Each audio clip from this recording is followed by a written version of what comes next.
It's ReeferMEDness, the podcast with Trevor and Kirk. Kirk, we're back, and you brought us a rock star. I literally a literal rock star. Punk star. Punk star. You know, Trevor, you last year you encouraged people to give us 1.5 to 3 minute My Cannabis stories. Yeah, you got one from a kind of a famous person. We did, and it is a 45-minute conversation with Ms. Bif Naked. And for those who don't know, we'll start right now. We mentioned it many, many times. She's from Dauphin. We own her. Yeah. Well, she spent her formative years in Dauphin, and she spoke very favorably of our community. And you're going to have to listen to the episode. Now, let's introduce Bif Naked. She was born in India. Okay. Right? She spent some time in Kentucky, and she spent time in the Paw, and she spent time in Dauphin. Best time of her life. Yes, her influences were in Dauphin. And also she spent time in Winnipeg, got her university education in Winnipeg, became a rock star to the point that she holds with her song "I Love Myself Today," which we showcased in our Boss Ladies episode. Yes. That song is 88 in the top 150 Canadian airplayed songs. She also is labeled as 104 out of the top 150 of the best-selling Canadian artists. So she is a legit boss lady of rock. Of rock and punk, yeah. So she talked to us. It was a wonderful, wonderful interview.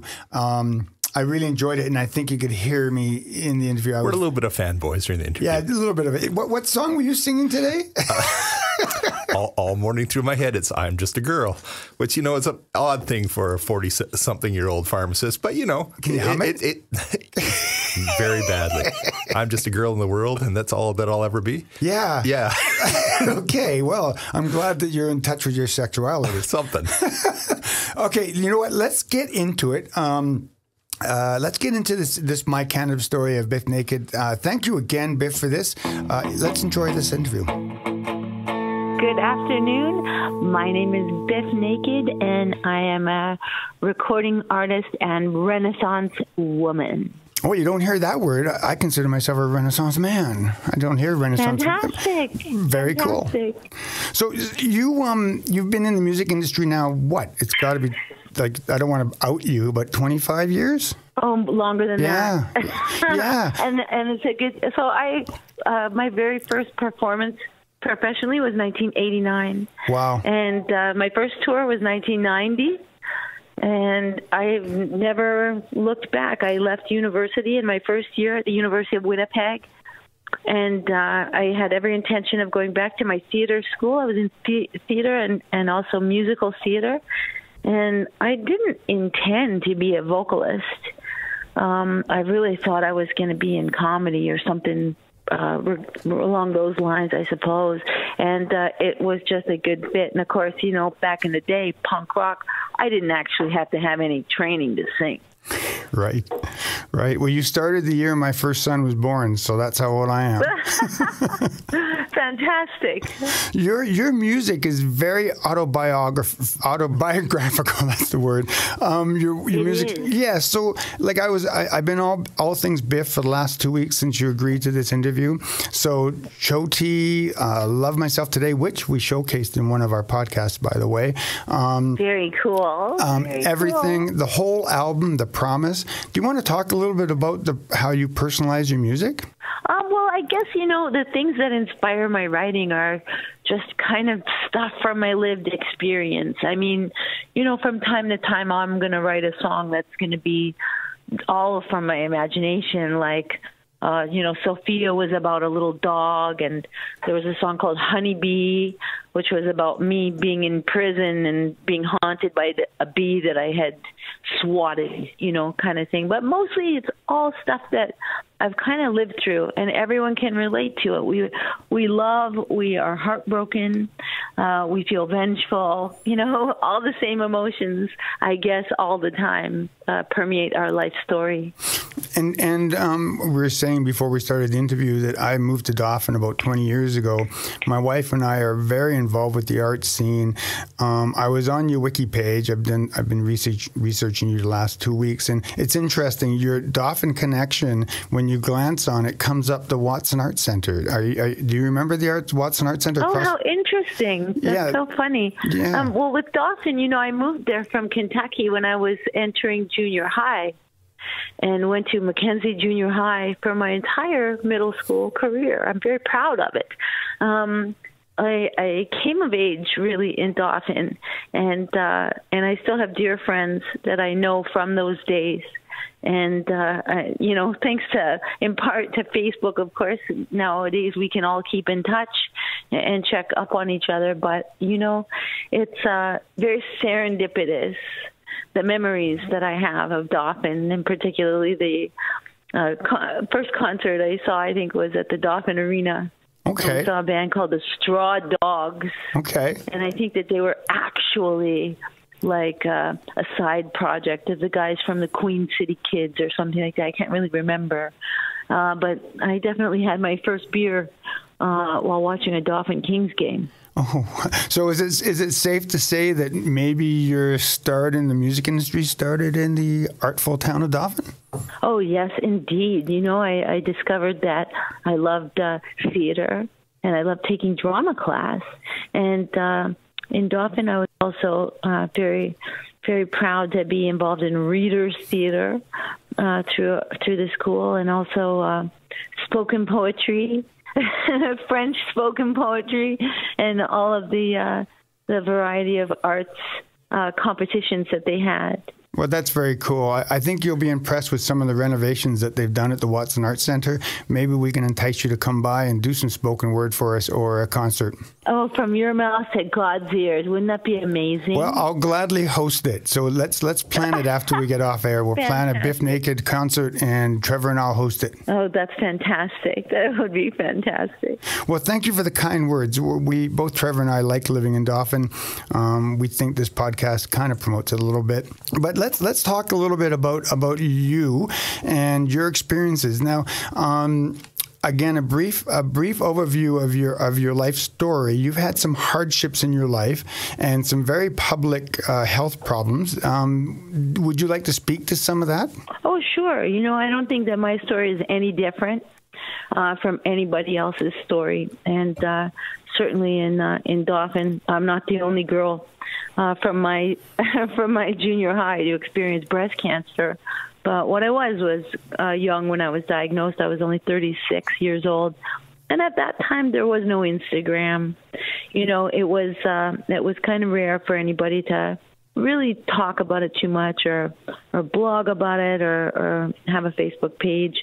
And so it was, I guess, in a way, a novelty for a lot of people because I had an image of being very healthy and very active. We played 265 shows a year, probably for, I'm going to say, like 18 years. And for me to be diagnosed was a bit of a shock to everyone. And, of course, truthfully, I think people really thought I was going to croak. People are very afraid of cancer, especially 10 years ago. Women particularly were petrified of breast cancer. I think now it's a little different. Now it can be, the survival rates are improving. It can be managed a little bit more easily. Oncology has come a long way, as it does every year, and they can, kind of cater a bit to each patient specifically to her needs with breast cancer. And so for me, I had just gotten married at the time that I was diagnosed, and it definitely played a big role in the deterioration of my marriage, I would say. And I think that a lot of people can relate to that because, the things that do help our families bond or fall apart are usually crisis. And definitely it's a health crisis when you have a cancer diagnosis in the family. And I learned a lot. I learned so much, discovered I was a science geek, discovered that I liked a hospital setting and was comfortable. started volunteering as a medical chaperone when I was still in chemo for some of the chemo patients I met that were not comfortable seeing their doctor or having some of the variety of treatments or even screening. And then, again, quite by accident, kind of fell into palliative care volunteering and realized that it was my calling. I mean, who knew? You kind of don't know until you're in it. And I've been doing it ever since. So in a way, I'm really grateful that I was diagnosed and that I did go through my own surgery and treatment and radiation so that I can better speak to it when I am volunteering, and I can be a better volunteer, really. Oh, that's fantastic, Bif. I love hearing that. I'm a proponent of volunteering and giving back to community. I think it offers a better balance to your life. I love it. Like, honestly, if I could choose only one job to do, it would definitely be just doing the medical chaperoning and the volunteering. Let's move on a little bit to your relationship with cannabis. With the hardships that you've talked about, is there any correlation to your relationship with cannabis? Oh, definitely. A lot of people know I became a straight edge when I was in my mid-20s. And prior to that, and I can thank Dauphin, I was kind of a normal prairie girl in a way, and drank beer like anybody else, and I didn't have a lot of experience with cannabis, but of course was happily introduced to it in Dauphin, I will tell you that. So I went through my adult life being a straight edge person, meaning I didn't participate in drug use or alcohol. And that was primarily because I was on tour and we did so many shows and I had to function on very little sleep for decades. And I was never very good at drinking beer. I was the girl that got drunk on a tablespoon, so I would essentially talk too much and lose my voice. So it had to leave my life. But as far as cannabis goes, and particularly when I was in chemotherapy and in cancer care, a lot of the girls who I was in the chemo wards with were also supplementing with either cannabis or CBD oils with and without THC in them. And it was remarkable how supported they felt with these products in their lives and how supported their treatment was because of it. So that's really was my introduction into it. And over the years, as it grew in popularity, obviously, that was always it's on everyone's radar, really.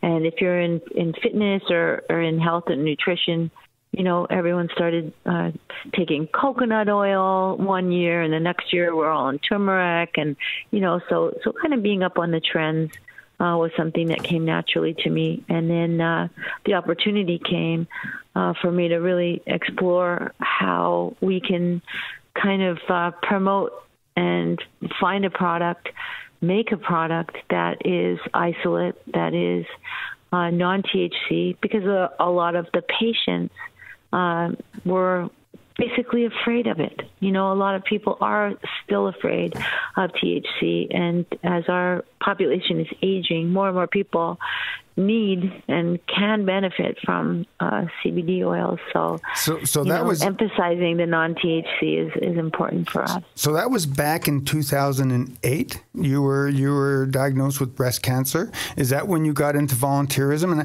And the reason why I'm asking is that's the early days of legal medicinal cannabis.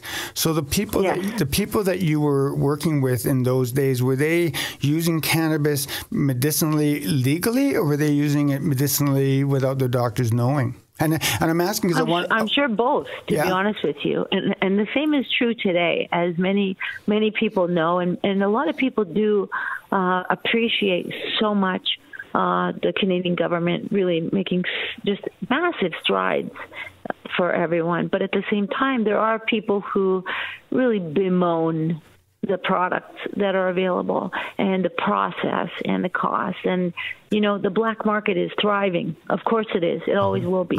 And that's the thing. It's very, very complicated, you know, to legalize this incredible plant. You know, it's complicated.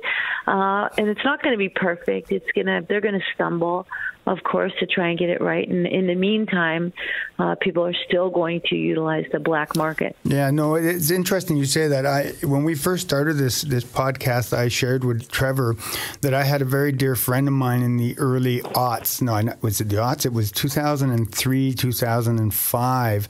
He was from Alberta on cancer treatment, experiential cancer treatment, and he was self-medicating with cannabis. And I would visit him and I said, well, are you talking to your doctors about this? I mean, you're on an experimental routine here with your medicine. You need to tell them that you're using cannabis. And his comment back to me was, well, if they need to know, they'll ask. And so I'm wondering, this is why I'm sort of hovering around 2008. Were you in that experience? Because cannabis has certainly changed, and we're going to get into your business in a couple of minutes. But have you noticed the change from those days that patients were very reluctant to tell their doctors about the cannabis use? Oh, 100%. 100%. You nailed it. And not only that, the doctors didn't know anything about it, like nothing. And that's still true today with a lot of GPs. You know, oncology, perhaps it's different in some of the very specialized arms of medicine where they are dealing with chronic pain and patients who do have chronic pain management issues. And yes, absolutely. In the cancer community, it has been widely utilized for a long time, with and without doctors' knowledge and with and without doctors' approval. And I don't think that's necessarily going to change, although now it's legal. So it's easier in many ways for a patient to find out information. But of course, you know, as you know, the internet is always trumps everybody. You know, it's right there at your fingertips. And so people can find what they're looking for whenever they want to, wherever they are. Yeah, no, I agree. But again, a lot of people who are going through different programs across the country, in Manitoba and everywhere in Canada, you know, they want to follow their doctor's orders and they want to follow their correct treatment protocols because they want the best outcome. And most people who are, you know, really following that regimen to the letter want to go the legal routes, and they want to go through the doctor to obtain cannabis. I agree. And, you know, I think the times are changing. And one of the themes of our podcast is we truly ask people that listen, if you are using cannabis as medicine, please inform your medical practitioner, your nurse practitioner, your nurse, your doctor, whoever you go to, your massage therapist for that matter. Let them know you're using cannabis. This is a wonderful segue to your relationship to cannabis. So you obviously are no longer a recreational user of cannabis, correct? You are now a medicinal user of cannabis? Well, honestly, I don't think I've used cannabis since I was in the 10th grade. Oh, cool. Okay. You know, so for me, and utilizing cannabidiol oils, I only really started personally utilizing the CBD oil and when I was confident that it was an isolate, when I was confident about the carrier oil, you know, like anything, it can be so many different things. There's nobody really validating the claims that any company on the internet is able to make. So for me, even though I have not personally, you know, smoked a joint or, you know, rolled a blunt in a number of years, everyone around me does. And not only that, I think it was important for me to always speak up about legalization, and that I, you know, was very much in favor of it and promoted it, you know, and I still do, and I still will. So even though I can sit here and go, I'm not in the pot business, you know, I'm in the hemp business. I'm not in the getting high business.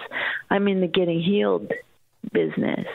You know, for me, it's really that that black and white, but for everyone I work with, and also within the Mona Lisa Healing Company. I mean, you know, it's a wide range. It's a variety of different people in different age groups that use cannabis differently. Okay, so then again, wonderful segue. You've done this before, I guess. You've been interviewed before. You're giving me some wonderful leading questions and answers. I'm so happy. But here, I'm going to break here just for a second. I'd be remiss if I didn't say this. I've been talking to people that we're going to have this interview, and one of the people that I'm a fan of, and we've interviewed her, and that's Dr. Shelley Turner. You will find her as one of our podcasts. She's under Healing Communities Part 2. She is a huge fan of yours, and she said to me, "You make sure you tell her, Kirk, that she's one of those early risers, and she's one of the first Twitter feeds I go to in the morning." Oh, nice. So one of the people I'm a fan of who listens to us is a fan of yours. So I needed to say that before I forgot. But that's very kind of you to tell me. So let's move on to Mona Lisa. Now, this is how we discovered you, outside your music, of course, and you being an ex-Dauphinite. But from the cannabis business, let's talk about Mona Lisa. What is your relationship with Mona Lisa Healing? I am one of the people that is behind the brand. So basically, Mona Lisa is a business that I wanted to be involved in, really because I was so impressed with what they were doing and the integrity that they were doing it with. So again, it's like, what? On one hand, with Canada, the industry is exploding. It's exploding, but people are getting, blindsided. Like if you're a chemo patient who is 75 years old, you don't know where to go. You just Google it. You want edibles, or you want somebody to send you 5 joints, or if you are not comfortable leaving your home and going down to your local government store, for example, and say you don't have a dealer, say you don't even know anybody, you can order it off the internet. Whether it's legal or not, you can still get it, and you don't know what you're getting. And you can be getting, anything in the whole world. People can be getting CBD oil for their pet, for example. There's lots of websites that have pet CBD, but you don't know the carrier oil. They can tell you what it is, but do you really know? Is it tested? Is it verified? And this was the thing that really bothered me about it, because I hate seeing people get taken advantage of. So particularly in cancer care, that type of tomfoolery is rampant. Really, it is. And I saw it firsthand. What is the business? This is a hemp oil business that you're a spokesperson for and endorsing. Mona Lisa Healing? Yes, so Mona Lisa Healing is in the healing business. So basically what it is a CBD, hemp-based, organic hemp from BC. It's isolate. So there's lots of different cannabidiol oils. There's broad spectrum, and there's blends, and there's isolate.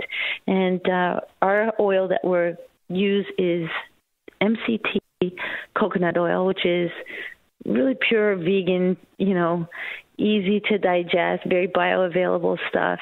A lot of different brands use grapeseed oil or these other things, which are, fantastic, I'm sure, but they're not necessarily great for pets, and some people have allergies and whatnot. This just seemed to be the best route I found, anyway, in my own small experience in the world. And my friends were already developing it. And once I started seeing the difference, my sister started taking this CBD oil. Now, my sister does not, she's a single mom. She works full-time in Winnipeg, but she has, knee problems. She's in her 40s, and started taking the CBD oil as a tincture under her tongue, and within a week she saw a difference in her mobility, and she is the biggest skeptic in the world, the biggest. And so she started saying, this is amazing, the difference for me. And then I started giving it to my husband, who is notoriously grouchy and sleepless. He has a lot of sleep disordered type of evenings where he is up and down in the night and can't get back to sleep. And it was really disruptive for him and for his well-being. And he started taking some of the CBD oil, and then I was sold. Once it was okay for him, then I couldn't believe it. Very interesting. Now, the product Mona Lisa Healing has 3 products: the 750 milligram organic hemp CBD, the 1500 milligram organic hemp CBD, and the 3000 milligrams hemp CBD. Where is the hemp is grown in British Columbia? Whereabouts in British Columbia? Now, you're going to give me an opportunity to plug Dauphin, but I'm going to let you offer the answer to that. Where is the hemp grown in British Columbia? Well, in the most sunny, most beautiful area in the province, of course, which is the Okanagan. Okay. And, BC, like Washington State, like a lot of places, is quite famous for their beautiful, leafy cannabis. Sure. Cannabis and hemp BC plants. bud, right? Kind of notorious in a way. But, I think that that gave a lot of people basically a good feeling, too. And it was important to us because it is a Canadian company. And we wanted to kind of reassure everybody that everything about us is Canadian, not just the people behind it, but also the healthy plants. I can get behind that. I can definitely get behind that. We're all Canadian. In regards to the Okanagan, is the hemp coming from one producer? Are there multiple hemp producers out there that are producing the product? Just one producer of the hemp. So that adds to the quality of your product. You can go to that one field and ensure what you're getting. That's exactly right. Yeah. And we're confident about the growers, and we're confident about the way that they grow their product. That's very cool. So just to put a plug into Dauphin, I don't know if you know this, but Dauphin was one of the first, if not the first place in Canada to grow hemp industrially. I'm not surprised at all. Yeah, it's about 20 years. Dauphin has been growing hemp. So we actually, to plug ReeferMEDness, we have an episode on that too. Another one for you to listen to. Oh, fantastic. So the goal of your company is to share stories and experiences. So I noticed there's lots of endorsements on the webpage. Do you want to share some of those endorsements you've had? Oh, sure. For example, we have one of the ladies that we know is 83, and she has a lot of anxiety. She's actually schizophrenic, and the Mona Lisa has really enabled her to kind of have a bit of a second life in a way. She has felt, lessened anxiety, and her anxiety is not like ours. It's different, and it's very malleable, and it varies. And she just feels that the Mona Lisa has really balanced her in her life, and it doesn't interfere with her medications. Another example is another gentleman we know who is 66 years old, had terrible sciatica, just excruciating, and there was nothing that could be done. And for months he had gone from doctor to doctor, and they kept telling him that he had to have surgery to alleviate his pain, and there was nothing that they could do for him other than that. And I don't know if they were talking about his vertebrae or fenestrating a vertebrae or what they were saying, but once he started, at the urging of his wife, he started a CBD oil regimen, and literally, it's like his sciatica simply disappeared. So, stories like this, for me, really made me sit up and take notice, because I just thought it has to be something else. Really, is it really true? Can it really be true? And the more I experienced my own self with my own workouts and my joints, and from yoga and from ballet training for 30 years and everything, it was it was just unexpected. Really, it was unexpected. I'm not a skeptic, but I'm very realistic and very pragmatic person, and I just couldn't believe it. No, that's wonderful.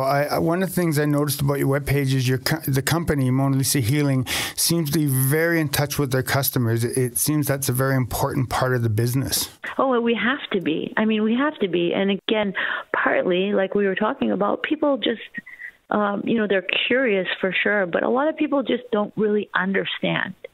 And again, not necessarily our generation of people, but older than us, they are really afraid of THC. They're afraid of it being in the product. They, even though I'm sure they would be pleasantly fine, but they're afraid of it, and it's an issue for them. And so for them to have access to us and be able to just ask us any question and go through it with them, whether it's dosing or whether it is, time of day or anything, whether it's going to interact. Obviously we always say that they need to consult their medical professional or please, ask your doctor first. But at the same time, being able to talk to everybody has really made all the difference for people and for us. Well, it's interesting. Going back to Dr. Shelley Turner, she calls CBD, she says, Kirk, it's vitamin CBD. Canadians should take their vitamin D, and Canadians should take their vitamin CBD. So she endorses CBD hugely, and that's fantastic. So going back to your business, you've made contact with your customers. You've got the products out there. What is it that you hope to do with this product? Where is the business going to go? Here's an interview, Bif Naked. In 5 years from now, where will Mona Lisa Healing be? Oh, gosh, I don't even know. There's part of me that thinks that the sky is the limit. I wish that Mona Lisa was in every hospital. I wish they had it at Costco so that everybody could have it. I wish that they could have it in shelters, where people are the most vulnerable and who could probably benefit from it the most. Like, if I could have my dreams for Mona Lisa, it would always have a charity component where a person purchasing a bottle of Mona Lisa could pay it forward and would be able to earmark funds towards a charity or towards, veterinarians who can then give it to emergency patients or for hospitals or for just anything. I just think that the sky is the limit with not just CBD, but with the right brands of CBD, with the right type of CBD. Again, I can't emphasize enough how the market is kind of flooded with products that may or may not actually help people, and also there's a lot of price gouging in the market today, where it's so expensive and people can't. But I guess we're just going to try and do what we can. We're going to be, like I said, we're going to implement some special pricing and have some discounts for veterans, maybe, or even people with disabilities. Okay. Do you foresee getting more than just 3 products? I mean, for now you have vials of oil that people use and drop under their tongue. You're advocating sublingual route. Are you looking to going into capsules later? Are you looking at introducing new products in the future? Well, all we really need are tinctures. Okay. There's a lot of different companies. They have lots, especially in beauty. They have creams. They have just everything, body lotions, anti-aging. They have a lot of different products. And we always maintain that, our product is pure. Add it to your lotion. Right. You use it under the tongue. You can add it to your lotion. You use it under your tongue. Yeah, you can add it to your food. You can infuse your smoothie. And you use it topical as well. Exactly. 100%. Right. My buddy, but it's more bioavailable in this form, like sublingually.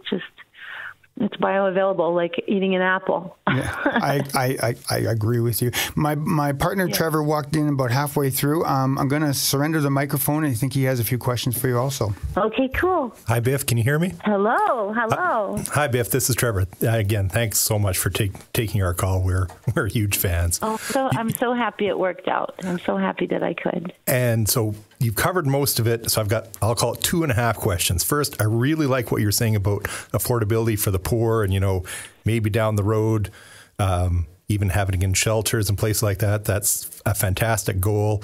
And other than having maybe some, we'll call it compassionate pricing, is there anything that your company is doing now for sort of people who can't afford CBD, or is that something you're kind of working for in the future? No, we're definitely implementing it now. So we do discount pricing and we do special pricing. We're going to be rolling out in the next couple of weeks. We're going to start earmarking specific charities where they're going to use a code that they can have a discounted price and that we donate directly to that charity. That's fantastic. Really socially responsible of you. Good on the company. I hope so. And again, because we're just starting, I'm still learning. I'm learning how to better do that because, I mean, it's not just about price equity. It's more about social justice. Oh, that's great. And another thing I read in a previous interview is the company, you and the team, are really interested in trying to stamp out the black market. How do you think, so is it how do you think Mona Lisa's doing on that, or any sort of plans down the road for how that's going to work? Well, I don't think we can stamp out the black market, number one. I don't want to stamp out the black market, because, I mean, a lot of people really don't like the pot. Fair enough. that the government provides. However, when it comes to CBD oil, particularly, and I think that it's not that it's the black market per se that I have a problem with. It's the lousy products and the price gouging. So, hey, I'm all for the black market, but if someone's going to be a dick, then I have a problem with it. And what I mean by that is if someone is going to charge vulnerable people a lot of money for a shit product, then, yeah, I want to shut them down. So how do you really feel? Thanks. In a nice way. No, in a very nice way. My last question is just about the name Mona Lisa. How did you and the team come up with that? Is it the painting, and is it Leonardo? Do you know? Everything. It's everything. Mona Lisa, the name Mona Lisa makes everybody smile. It really does, because we can all visualize that little smirk. And it just kind of kept coming up for us. My partners are massive art collectors and art fans, and they love, they love the Renaissance, and it just really made a lot of sense. I mean, of course, we thought about a million different names over the past year that we've been talking about it. It's not overnight, and of course, why is it healing? Why isn't it some other word? What is it all about? And basically, what does it mean to us is essentially what the debate was over. And in one way, we threw names in a hat, and in another way, it was very calculated. So we're art fans, and we're fans of that contented feeling and the feeling of contentment, and that's really what Mona Lisa represented to us. So the name just seemed like a natural fit. Thanks a lot, Bif. I'm handing the mic back to Kirk for just a wrap up. Hi. Okay. So I guess, Bif, again, thank you so much. This has been a pleasure. Final words. Well, yes, I forgot to mention that we're going to be also implementing subscription due to the high demand. So that'll have a component which is an auto ship, and it's for repeat customers, because we're starting to accumulate so many repeat customers that it's going to make sense for us to let them subscribe, and then they can auto ship, which is really exciting for us. I hope that we can, I would love Mona Lisa to grow so that we can, just sponsor different things and sponsor events and really just try and make a difference in the world, not just as a brand, but like you had mentioned, as a community. Right. The cannabis community is, like you said, very kind and generous people. And even though I personally, just, take my, CBD oil, but it doesn't mean that I'm not also still in the cannabis community. You cannot have hemp without having cannabis, and you cannot have, you can't be involved in CBD without, also being involved in cannabis. So that's something, that I'm very proud of, and that I want to also contribute in my way and bring some honesty, awareness, and integrity. Fantastic. What I'm doing. Fantastic. One of the things that I haven't yet discussed with my team yet, but I think it's a no-brainer, is that we'd like to become part of the referral program. So we'll be touching base with your people about that. How cool! Yeah, that's so cool. We'll have guys. a link. We'll have a link on our webpage that can go to your business. It's that would be so cool. Yeah. Thank you so much. I can't tell you how. You're most welcome. Thank you for including me. I really appreciate it. I'm sure that you guys will get lots of different guests. I'm sure. I mean, you guys are great. You're great. You're articulate. You're funny. You're generous, and the questions you ask are really, really great. They're personable and they're smart. The smiles in this room right now are adding to the city of sunshine. So it's we're very happy. Thanks, guys. Yeah. Nice one. Okay. Bye. We interviewed a rock star. That was fantastic. Yeah. And Kirk, why should people stay to the very, very end today? It's February 14th. And we have a really special gift, February 14th, Valentine's Day gift for our audience, and it is... She's dropping her new single today. And our producer asked her if we could, if we drop this My Cannabis Story on February 14th, would we be able to also drop her new single? And she was very gracious and said yes. Yeah. Yeah. So stay another reason to stay to the very, very end. Yeah, but we got to do some talking here about CBD. We'll talk about CBD. Okay, yeah. Kirk, quick science recap. What's CBD? Okay, yeah, exactly. So, of course, you go back into our catalog and you'll see we discussed this, but very briefly. The endocannabinoid system was discovered in the early 90s when they were trying to trace THC, and they found that THC bound to CB1 receptors in this new system, the endocannabinoid system, right? We have it inside our body. And then you also they discovered CB2 receptors a few years later, and they discovered, my goodness, there's another cannabinoid called... cannabidiol. Cannabidiol. And it's the reason it seems to be all over the news right now, past year or so, is it's not so psychoactive, so you do not get high from CBD, and it seems to be anti-inflammatory, and thus it seems to be involved in lots of stuff, especially stuff where your immune system is behaving badly. Yes. And I outed Dr. Shelley Turner. I mean, she legitimately believes CBD should be in our diets.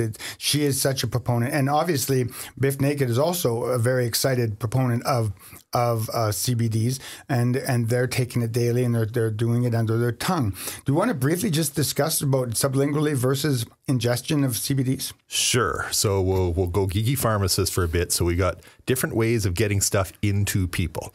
So we have medications just in a regular pharmacy world that we put under the tongue. And the idea of putting under the tongue or sublingually is we hope it gets dissolved there and goes straight into your bloodstream and avoids the liver. Orally goes through your stomach, and then the first place it goes is through the liver. Not that that's bad, that's just what happens. So the thought is if you put CBDs under the tongue or any cannabis liquid extract under the tongue, that it's all going to be absorbed there, avoiding the stomach. The problem is, from the reading I've done, and some PhD wants to correct me, I'm more than willing to listen. Some of the studies I've read said, we're not sure. Probably some of the stuff we put under the tongue gets absorbed straight into the bloodstream and avoids the liver. Probably some of it goes through your stomach and goes into the liver. Then there is the excitement of, so all the cannabinoids are fat soluble. They're great big fatty molecules, which is great for absorbing through like a mucous membrane. But in your tongue, you've got all that saliva, all that water that kind of stops it. So how do you get it from the watery mouth to the stuff under the tongue? Well, you could make it into a really, really small globule, and that's sort of the micro nano emulsions you'll read about, basically making them into tiny, tiny little droplets so they can go through the water and then get absorbed. Or you can dissolve them in something like alcohol. So a tincture in pharmacy world means dissolved in alcohol. And alcohol is a interesting thing that it will play nicely with water and play nicely with fat. So if you put something in a tincture, there is at least a good chance it'll go from the watery mouth through under the tongue and straight into the bloodstream. But again, it seems to be a little bit open to debate about how much actually when you put something under your tongue, how much gets absorbed there and how much just goes through your stomach. And I think that's something they've still got to figure out. Mm-hmm. What I like about Mona Lisa Healing is that if you go to their webpage, they're all about endorsements, and obviously they've had huge successes. What I know about the company, because I have to do some self-disclosure here, I was very uncomfortable at one point. As a nurse and as a pharmacist, we're out here promoting CBDs. And it's not that we're promoting CBDs. What we're doing is telling a story. Mona Lisa Healing is a story. Bif Naked has had some very positive results, and there's a whole lot of endorsements of Mona Lisa Healing on their webpage of other people who've had some positive results from CBD ingestion. Now, that would be called an evidence influence type practice. When a patient comes to me and says that they're getting some benefit from something, I have to take that into an account and then apply best practices to it, right? So when I look at Mona Lisa Healing as a company, I'm really impressed, Trevor, about how they have they've put up on the web their actual lab results, their claims about their products. They have demonstrated that they have 99% CBD in their oils. And they've done this because as a company, as individuals who own this company, they've all been using CBDs and have been, well, what did she call them? She said, don't be a dick and don't sell bad stuff to vulnerable people. Exactly. So what they've done is, as a group of people, as a group of kind people, they have built this company around authenticity about and what they're saying is best quality, and they're saying triple lab tested, and they are GMP, which is good marketing practices. So they've done this. They've built this company that you can, when you buy their products, they are claiming and guaranteeing that they are giving you CBD products. But there's a but. And this is where, as a nurse, I was very uncomfortable with this at one point. And so I made a phone call. I phoned Mona Lisa Healing and said, hey guys, how are you selling CBD on the web when it's potentially against the law? And so I talked to Charles. He is the spokesperson. And he's actually at the conference today where they're releasing this product at the Wellness Conference in Vancouver. He was really upfront with it, Trevor, and it makes me more comfortable with as a nurse telling the story, because what they're basically saying is that, you know, the government, and you've said you've heard this also. Yeah. So what Kirk's getting to eventually is Health Canada is taught right today, February 14th, 2020. It is illegal to sell CBD products outside a licensed producer. But Health Canada is looking at maybe making CBD like a vitamin or natural health product, which would then take it out of the licensed producer realm. And, you know, basically once you get it, make it easier to sell. And that's kind of what Charles was telling you. Yes. Essentially how he said this is that they are ahead of the curve. And they recognize it. They recognize the fact that they are selling CBDs ahead of the curve. So that's what they're doing. So as a nurse, I feel comfortable saying, check into Mona Lisa Healing, check out their products, look at their claims, make your own decisions. But what should they do? They need to go to their health practitioner. Yeah, please. We've said it many times and we'll say it again. Just keep your healthcare practitioners in the loop with what you're doing. It's so much better if everybody is on the same page. Don't, say, yes, doctor, yes, nurse practitioner, I'm taking this, but when I'm actually taking that, you guys can even disagree about what you're taking, but just keep everybody in the loop about what's going on. And if you are an active listener of ReeferMEDness, the podcast, you will know that we are often saying that the difference between cannabis medicine is that oftentimes, if not all the time, the patient is in control. right? You are in control of your dosing. You are in control of how and what strains work for you over a period of time. So it's your responsibility to educate yourself when you're using cannabis as medicine. And we recommend you go to a health practitioner to get good medical information that relates to you. Right. On Mona Lisa Healing, they do have disclaimers. They do encourage you to talk to your medical practitioner. And although there's lots of endorsements on this page about how CBD helps you, read carefully, because these are endorsements of how people have felt with using it. The studies are happening. We are studying cannabis in Canada. I actually stumbled onto a webpage the other day in my research. There's like 140 research projects going right now in Canada on cannabis alone. Nice. Yeah, so that stuff's happening. So today, Trevor, is all CBD day for us. It is. This is number 2. If you've been listening to this in order, last week you heard us talk to Hemp Sense. Yes. And this week we've got a Valentine's Day with Bif Naked. So yeah, it's all CBD all day, all the time. This is ReeferMEDness, the podcast. You know, we need your help. We need your help for endorsements. We need your help to tell us how good we are. We need a couple more Mad Cannabis stories like Bif. We need more Mad Cannabis stories. Slightly under 45 minutes. Well, what if it's interesting? Well, okay, we'll make exceptions. But we also need you to go on your podcast provider and do us a review, like Bif Naked's review of us. That was wonderful at the end there. Yeah. Biff says nice things. Well, this is where you should put. Yeah, that's becoming my new ringtone. Yeah, I think so. So if you like what we're doing and you're listening to us on iTunes, put in a brief that people should be listening to us. And if you are a company that has a web-based presence, our podcast is heard all over the world, all through North America, in every state, in every province, on every continent. We would love to support a business that supports ReeferMEDness, the podcast. So we're looking for people to help us out. All our contact information's on our website, reefermed.ca. Kirk, should we get into some special music from Bif Naked? Yeah, Trevor. Thanks again, Bif.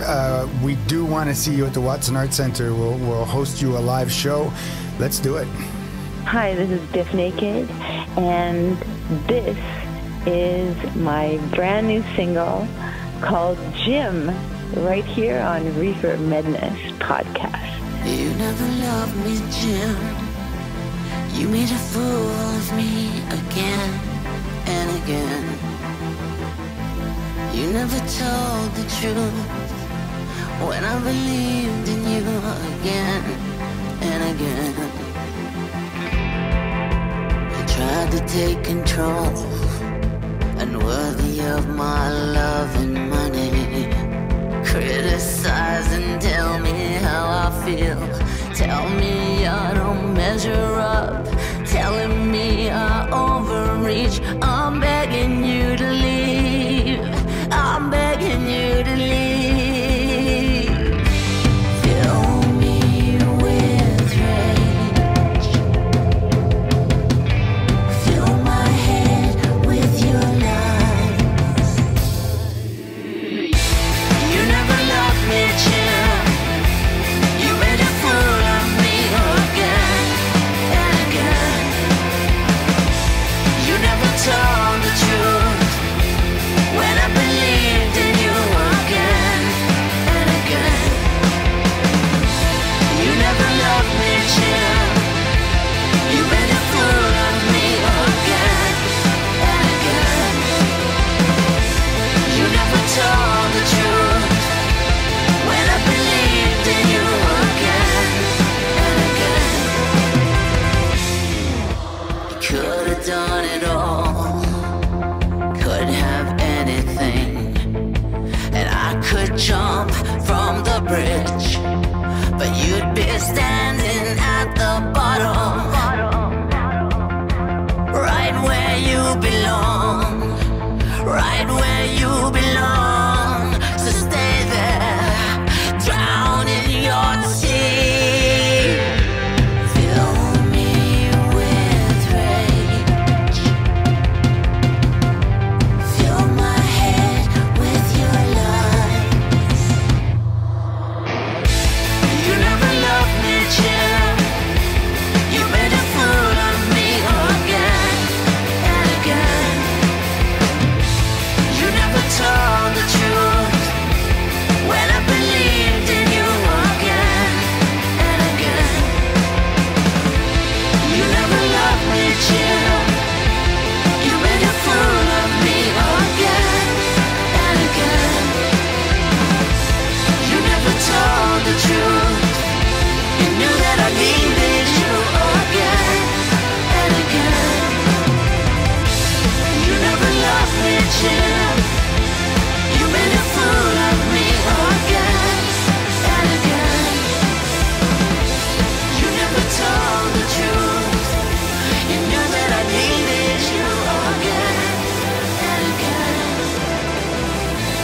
I mean, of course, you know, the bottom line is that people just, you know, that they like it and that they feel good. You know, it's interesting. Trevor and I, again, we started this project with Renee about 2.5 years ago.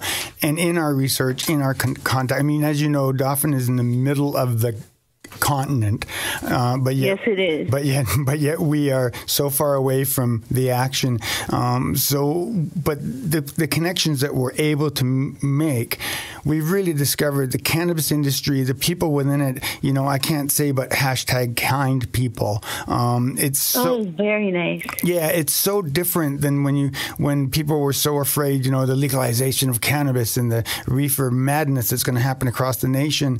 When in actual fact, the true cannabis culture, they're just kind people.